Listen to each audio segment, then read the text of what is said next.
আমি করতেছি যে শতাধিক শিক্ষার্থী আহত হয়েছে। আহত শিক্ষার্থীদের সুচিকিৎসা নিশ্চিত করতে হবে। এমনকি আমাদের শিক্ষকরা আহত হয়েছে। 2 নম্বর, আমাদের স্থাপনা সেনাবাহিনী সরাসরি হামলা ও ভাঙচুর করেছে, যা আমাদের জন্য লজ্জাজনক। এই হামলায় সংশ্লিষ্ট জড়িত প্রশাসনের ঊর্ধ্বতন কর্মকর্তাদের বিরুদ্ধে ব্যবস্থা গ্রহণ করতে হবে। বিশেষ করে দায়িত্বরত পুলিশ কর্মকর্তা যারা এই হামলার নির্দেশ দিয়েছে তাদেরকে পদত্যাগের ব্যবস্থা করতে হবে।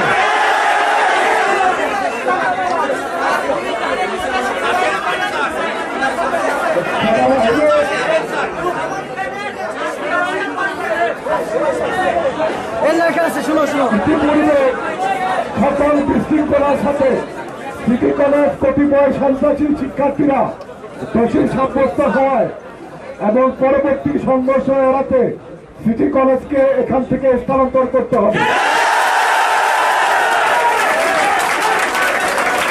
সিটি কলেজের যে সকল শিক্ষকরা এই নিন্দনীয় ঘটনার সাথে সরাসরি জড়িত ও নির্দেশদাতা তাদেরকে আইনের আওতায় আনতে হবে। এই ঘটনায় সুষ্ঠু তদন্ত স্বরাষ্ট্র উপদেষ্টাকে সরাসরি ক্যাম্পাসে এসে পরিদর্শন করতে হবে।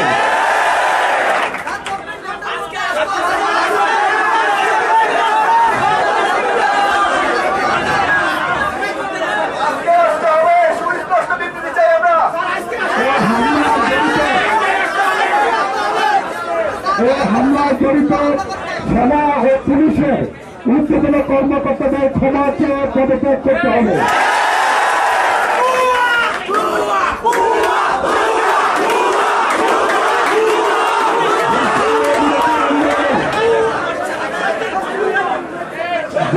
বিরোধী আন্দোলনে ঢাকা কলেজের 7 শিক্ষার্থী নিহত হয়েছেন, এমন শত শত শিক্ষার্থী আহত হয়েছে।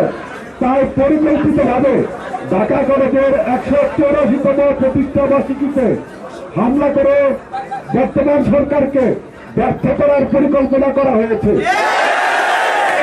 যাতে সরাসরি সিটি কলেজ ও পুলিশ এই কাজে জড়িত ছিল।